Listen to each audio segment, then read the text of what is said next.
ತಮಿಳ್ನಾಡಲ್ಲೇ ನಾನು ಇದೇ first time ಒಂದು ಮ್ಯಾರೇಜ್ ಫಂಕ್ಷನಿಗೆ ಬಂದಿದ್ದು. ಹಾಯ್ ಎಲ್ರಿಗೂ, welcome back to my YouTube channel, Sunita YouTube channel. ಎಲ್ಲರೂ ಹೇಗಿದ್ದೀರಾ? ಎಲ್ಲರೂ ಕೂಡ ಚೆನ್ನಾಗಿದ್ದೀರಾ ಅಂತ ಅಂದ್ಕೊಂಡಿದ್ದೀನಿ.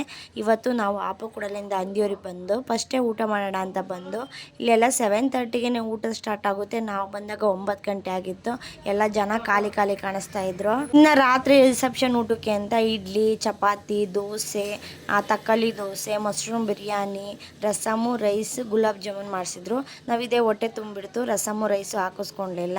ನನ್ನ ಮಗ ಊಟ ಮಾಡೋಕ್ಕೆ ಬಿಡ್ತಾ ಇರಲಿಲ್ಲ ಅಂತ ಸ್ನೇಹಗೊಂದು ಫೋನ್ ಮಾಡಿ ಕರೆದು, ಸ್ನೇಹ ಬಂದು ಕರ್ಕೊಂಡೋದ್ಲು, ನಿಧಾನಕ್ಕೆ ಊಟ ಮಾಡ್ಕೊಂಬನ್ನಿ ಅಂತ. ನೆಕ್ಸ್ಟ್ ಹೊರಗಡೆ ಬಂದುಬಿಟ್ಟು ಕಾಫಿ, ಟೀ, ಐಸ್ ಕ್ರೀಮು ಎಲ್ಲ ಇತ್ತು. ಇಲ್ಲಂತೂ ಕಾಫಿ ಟೀ ಅಂತೂ ಇರಲೇಬೇಕು ಯಾವ ಮದುವೆಲಾದ್ರೂ. ಬರೋ ಸ್ವಲ್ಪ ಲೇಟ್ ಆಯಿತು ಅಂತ ಸ್ನೇಹಿತರೆಲ್ಲ ಊಟ ಮಾಡಿಬಿಟ್ಟಿದ್ರು. ಇವಾಗ ನೆಕ್ಸ್ಟು ಊಟ ಮುಗಿಸ್ಕೊಂಡು ಇವಾಗ ಐಸ್ ಕ್ರೀಮ್ ತಿಂದ್ಕೊಂಡು ಹೊರಗಡೆ ಬಂದು, ಕಾಫಿ ಟೀನೂ ಸಹ ಇತ್ತು. ನಾವು ಕಾಫಿ ಟೀ ಕುಡಿಲಿಲ್ಲ, ಇವಾಗ ತಾನೇ ಊಟ ಮಾಡಿದ್ದೀವಲ್ಲ ಅಂತ ಹೊರಗಡೆ ಬಂದು ಐಸ್ ಕ್ರೀಮ್ನ ತಿಂದ್ಕೊಂಡು ಇವಾಗ ಚೌಟ್ರಿ ಒಳಗಡೆ ಹೋಗಬೇಕು. ಇನ್ನು ಐಸ್ ಕ್ರೀಮ್ ತಿನ್ಬೇಕಾದ್ರೆ ಲೈಟಿಂಗ್ಸು ಅಲ್ಲಿ ತುಂಬಾ ಪಾರ್ಕಿಂಗ್ ಎಲ್ಲ ಚೆನ್ನಾಗಿ ಜಾಗ ಇತ್ತು. ರೀ ಒಂದೆರಡು ಫೋಟೋ ವೀಡಿಯೋ ಎಲ್ಲ ತೆಗೆದ್ಬಿಡ್ರಿ, ಹೂ ಮುಟ್ಕೊಂಡಿರೋದು ಎಲ್ಲ ಅಂತ ಅಂದ್ಕೊಳ್ತಿದ್ದೆ. ಇವಾಗ ನೋಡಿ ಎಷ್ಟು ಚೆನ್ನಾಗಿ ಡೆಕೋರೇಷನ್ ಮಾಡಿದ್ದಾರೆ ಅಂತ. ತುಂಬಾ ಸಿಂಪಲ್ಲಾಗಿ ಅಂತ ತುಂಬ ಗ್ರ್ಯಾಂಡಾಗಿ ಸಹ ಇತ್ತು ನೋಡಿ. ಇವಾಗಿದ್ದು ಫಸ್ಟ್ ಎಂಟ್ರೆನ್ಸಲ್ಲಿ ಹೋಗ್ತಾ ಇದ್ದೀವಿ. ನನ್ನ ಮಗ ನಾವು ಹೋಗೋ ಅಷ್ಟರಲ್ಲಿ ಹೇಳ್ತಾ ಇದ್ದ ಅಂತ ಸ್ನೇಹಗಲೇ ಐಸ್ ಕ್ರೀಮ್ನ ಕೊಟ್ಬಿಟ್ಟು ಕೂರಿಸ್ತಾ ಇದ್ಲು. ಅವ್ನು ಹಠ ಮಾಡ್ತಾ ಇರ್ತಾನೆ, ಏನಾದರೂ ನೋಡಿಬಿಟ್ರೆ ಅದು ಬೇಕೇ ಬೇಕು ತಿನ್ನೋಕ್ಕೆ ಅಂತ. ಇನ್ನು ಬಾಕಿ ಟೈಮಲ್ಲೆಲ್ಲ ಸುಮ್ಮನೆ ಇರ್ತಾನೆ. ನೋಡಿ ಇವರೆಲ್ಲ ಊಟ ಮುಗಿಸ್ಕೊಂಬಂದು ಆಯಾ ಕುತ್ಕೊಂಡು ಮಾತಾಡ್ತಾ ಇದ್ದಾರೆ. ನಮ್ಮ ನಿಶು ಮಾತ್ರ ಸ್ನೇಹ ನಿಶುನ ನೋಡ್ಕೊಳೋದೇ ಒಂದು ಕೆಲಸ ಆಗ್ತೈತೆ. ನಂಗೆ ಕೊಡು ಅಂತ ಇಸ್ಕೊಂಡು ತಿಂತಾ ಇದ್ದಾನೆ. ಟೈಮ್ ಆಗಿದೆ, ಬೇಗ ಫೋಟೋ ತೆಗೆಸ್ಕೊಂಡು ಹೋಗೋಣ ಅಂತ ಅಂದ್ಕೊಂಡು ಅಲ್ಲಿ ತುಂಬಾ ಜನ ಇದ್ದರು. ಎಲ್ಲ ಫ್ಯಾಮಿಲಿ ಫೋಟೋನೆಲ್ಲ ತೆಗೆಸ್ಕೊತಾ ಇದ್ದರು. ಅದಕ್ಕೋಸ್ಕರ ಒಂದು 10 ನಿಮಿಷ ಸುಮ್ಮನೆ ವೆಯ್ಟ್ ಮಾಡಿದ್ದು. ನೋಡಿ ಎಷ್ಟು ಚೆನ್ನಾಗಿ ಡೆಕೋರೇಷನ್ ಮಾಡಿದ್ದಾರೆ ಅಂತ. ತುಂಬಾ ದೊಡ್ಡ ಚೌಟ್ರಿ. ನಾನು ಇದೇ ಫಸ್ಟ್ ಟೈಮ್ ಯಾವ ಫಂಕ್ಷನಿಗೆ ಹೋಗಿರಲಿಲ್ಲ. ಯಾರೆಲ್ಲರೂ ಫಂಕ್ಷನಿಗೆ ಹೇಳಿದ್ರು, ಆದರೆ ನಾನು ಆ ಟೈಮಲ್ಲೇ ತಮಿಳ್ನಾಡಲ್ಲಿ ಇರ್ತಾನೆ ಇರಲಿಲ್ಲ. ಸರಿ ಏನಾದ್ರು ಫಂಕ್ಷನ್ ಬಂದುಬಿಡೋದು, ಊರಿಗೆ ಬಂದುಬಿಡ್ತಾ ಇದ್ದೆ. ಆವಾಗ ಎಲ್ಲ ಫಂಕ್ಷನ್ನು ಮಿಸ್ ಮಾಡ್ಕೊತಾ ಇದ್ದೀನಲ್ಲ, ಒಂದು ಫಂಕ್ಷನಿಗೆ ಹೋಗ್ಲಿಲ್ವಲ್ಲ, ತಮಿಳ್ನಾಡು ಮದುವೆ ಊಟ ಮಾಡಲಿವಲ್ಲ ಅಂತ ಫೀಲ್ ಮಾಡ್ಕೊತಾ ಇದ್ದೆ. ನೋಡಿ ನನ್ನ ಆಸೆ ಇವತ್ತು ನೆರವೇರಿಬಿಡ್ತು. ಅಲ್ಲಿ ಸೈಡಲ್ಲಿ ತುಂಬ ಗ್ಯಾಪ್ ಇತ್ತು ಫೋಟೋ ತೆಗೆಸ್ಕೊಳಕ್ಕೆಲ್ಲ. ಆ ಲೈಟಿಂಗ್ಸು ಎಲ್ಲ ತುಂಬ ಚೆನ್ನಾಗಿ ಕಾಣಿಸ್ತಾ ಇತ್ತು. ಈಗ ನಾವು ಸೈಡಲ್ಲಿ ನಿಂತ್ಕೊಂಡು ಫೋಟೋ ಎಲ್ಲ ತೆಗೆಸ್ಕೊತಾ ಇದ್ದು. ಫಸ್ಟಿಗೆ ಜಾಸ್ತಿ ನಾನು ನನ್ನ ಮಗನೇ ಫೋಟೋ ಎಲ್ಲ ತೆಗೆಸ್ಕೊಂಡ್ಬಿಟ್ಟು, ನಾವು ಕರೆದ್ರೆ ಬನ್ನಿ ಫೋಟೋ ತೆಗೆಸ್ಕೊಳ್ಳೋಣ ಅಂತ. ಇಲ್ಲ ಅಂತ ಇವರಿಬ್ಬರೇ ಸಪ್ರೇಟಾಗಿ ತೆಗೆಸ್ಕೊತಾ ಇದ್ದಾರೆ. ಅವ್ರ ಗಂಡ ಹೆಂಡ್ತಿ ಅವ್ರು ತೆಗೆಸ್ಕೊತಾ ಇದ್ದಾರೆ, ನಾವು ಗಂಡ ಹೆಂಡ್ತಿ ನಾವು ಫೋಟೋ ತೆಗೆಸ್ಕೊತಾ ಇದ್ದೀವಿ.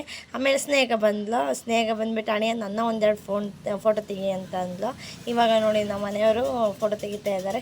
ಅಷ್ಟೊತ್ತಿಗೆ ಒಂದು ಪಾಪು ಬಂದುಬಿಡ್ತು. ನನ್ನ ನಿಶು ಅಮ್ಮ ಇಲ್ಲಿ ಪಾಪ ಅಂತ ನೋಡಿ ಸ್ಮೈಲ್ ಮಾಡ್ತಾ ಇದ್ದ. ನಾನು ನಿಶು ಥ್ಯಾಂಕ್ಸ್ ಕೊಡುವ, ಮಾತಾಡ್ಸು ಅಂತ ಹೇಳ್ತಾ ಇದ್ದೆ.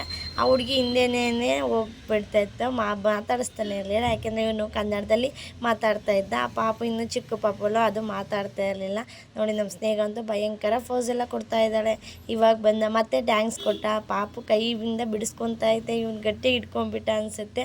ಆಮೇಲೆ ಫ್ಯಾಮಿಲಿ ಫೋಟೋನ ತೆಗೆಸ್ಕೊಂಡ್ಬಿಟ್ಟು ಅಲ್ಲಿಂದ ಹೊರಟು ನನ್ನ ಮಗ ಅವರು ನಮ್ಮ ಮಾಪ ಕೊಡೋಲ್ಲವರೇ ಫೋಟೋ ಸ್ಟುಡಿಯೋದವರು. ಅವರೇ ಸ್ಮೈಲ್ ಮಾಡು ಅಂತ ಹೇಳ್ತಾನೆ ಇದ್ರು. ನನ್ನ ಮಗ ಹಾಯ್ ಎಲ್ಲ ಮಾಡ್ತಾ ಇದ್ದ.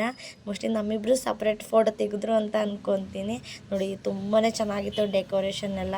ನನಗಂತೂ ತುಂಬಾ ಇಷ್ಟ ಆಯಿತು. ಆ ಕಲ್ಲರು, ಆ ಲೈಟಿಂಗ್ಸು ಹಾಗೆಲ್ಲ.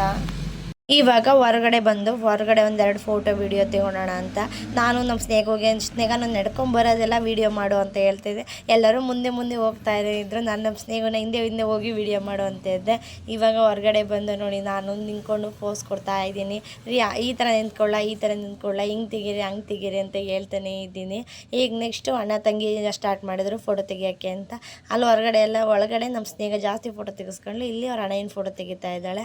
ನಮ್ಮ ಅಮ್ಮ ಮದುವೆಗೆ ಬರೋಕ್ಕಾಗಲಿಲ್ಲ, ಇವಾಗ ವೀಡಿಯೋ ಕಾಲ್ ಮಾಡಿದ್ರು ಅಂತ ಮಾತಾಡ್ತಾಯಿದ್ರು. ಮಗ ಮದುವೆಲಿ ಏನು ಊಟ ಮಾಡಲೇ ಇಲ್ಲ. ಅವಾಗ ಸೇಬು ತಿಕ್ಕೊಟ್ರು, ಅವ್ರ ತಾತ ಸೇಬನ್ನ ತಿಂತಾ ಇದ್ದಾನೆ. ನಮ್ಮ ಸಂಜು ಅವನ್ನೆಲ್ಲ ಎತ್ಕೊಂಡು ಕಾರ್ ಹತ್ರ ನಿಂತ್ಕೊಂಡು ಎಲ್ಲ ಫೋಟೋ ತೆಗಿತಾಯಿದ್ರು.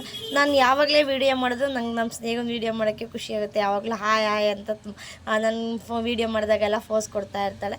ನೆಕ್ಸ್ಟು ಸ್ನೇಹ ನಾನು ತೆಗೆಸ್ಕೊತೀನಿ ಅಣ್ಣಯ್ಯ, ನೀನು ವೀಡಿಯೋ ಮಾಡು ಫೋಟೋ ತೆಗಿ ಅಂತ ಕೊಡ್ತಾಯಿದ್ರು. ಆಮೇಲೆ ಅವ್ರ ಅಮ್ಮ ಮಗಳು ಇಬ್ಬರು ಸಹ ಫೋಟೋ ಎಲ್ಲ ತೆಗೆಸ್ಕೊಂಡ್ರು. ಆಮೇಲೆ ಅಂಜು ಫೋನ್ ಮಾಡಿದ್ರು ಅನ್ಸುತ್ತೆ ಅಮ್ಮ. ಅಂಜು ಇಲ್ಲಿ ನೋಡು ಬಾಜ್ಜಿ ಅಂತ ಮಾತಾಡ್ತಾಯಿದ್ರು. ಇವನು ಹಾಯ್ ಅಂತ ಹೇಳ್ಬಿಟ್ಟು ನಾನು ಮಾತಾಡಲ್ಲ ಅಂತ ಹೋಗ್ತಾನೆ ಇದ್ದ. ಎಲ್ಲರೂ ಸಹ ಫೋಟೋ ಎಲ್ಲ ತೆಗೆಸ್ಕೊಂಡು ಆದಮೇಲೆ ಇನ್ನೇನು ಮನೆಗೆ ಹೊರಬೇಕು. ಆ ಸಮಯದಲ್ಲಿ ಸರಿ ಕಾಫಿನೂ ಮತ್ತು ಟೀನೂ ಕುಡ್ಕೊಂಡು ಹೋಗೋಣ ಅಂತ ಹೊರಟು. ಇವಾಗ ಟೈಮು 10:30 ಅಷ್ಟೇ, ಜಾಸ್ತಿ ಏನಾಗಿರಲಿಲ್ಲ. ಇಲ್ಲಿ ಬೇಗ ಊಟ ಸ್ಟಾರ್ಟ್ ಆಗುತ್ತಲ್ಲ, ಚೌಟ್ಲಿ ಜನನೇ ಇರೋದಿಲ್ಲ, ಎಲ್ಲ ಮನೆಗೆ ಹೋಗಿಬಿಡ್ತಾರೆ, ಮಾರ್ನಿಂಗ್ ಬಂದುಬಿಡ್ತಾರೆ.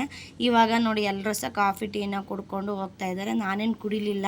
ನಾವು ಮತ್ತೆ ಐಸ್ ಕ್ರೀಮ್ ಕೊಡ್ಸಲ್ಲ ಅಂತ ನಮ್ಮ ನಿಶು ಅವ್ರ ತಾತನ ಕುಟೆ ಹೋಗ್ಬಿಟ್ಟು ಐಸ್ ಕ್ರೀಮ್ನ ತೆಗೆಸ್ಕೊಂಡು ಬರ್ತಾ ಇದ್ದಾನೆ. ತಾತ ಮನೆಗೆ ಹೋಗಿ ತಿನ್ನೋಣ ಅಂತ. ನೋಡಿ ಲೈಟಿಂಗ್ಸ್ ಎಲ್ಲ ಹೊರಗಡೆ ಎಷ್ಟು ಚೆನ್ನಾಗಿ ಕಾಣಿಸ್ತಾ ಇದೆ ಅಂತ. ಪಾರ್ಕಿಂಗಿಗೂ ಅಷ್ಟೇ ತುಂಬಾ ಜಾಗ ಇತ್ತು. ನಾನು ಈ ವಿಡಿಯೋನ ಶಾರ್ಟ್ ವಿಡಿಯೋ ಮಾತ್ರ ಮಾಡ್ಕೊಂಡಿದ್ದೆ, ಲಾಂಗ್ ವಿಡಿಯೋ ಮಾಡಬೇಕು ಅನ್ನೋದೇನಿರಲಿಲ್ಲ. ಆದರೆ ಅಲ್ಲಿಗೆ ಹೋದ್ಮೇಲೆ ತುಂಬ ವಿಡಿಯೋ ಎಲ್ಲ ಆಗಿಬಿಡ್ತು. ಎಲ್ಲ ಸ್ವಲ್ಪ ವಿಡಿಯೋನ ಆ್ಯಡ್ ಮಾಡಿ ಶಾರ್ಟ್ ಮಾಡಿದ್ದೆ.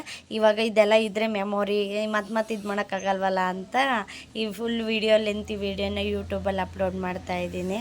ಎಲ್ಲರೂ ಸಹ ನೋಡಿ. Thank you for watching.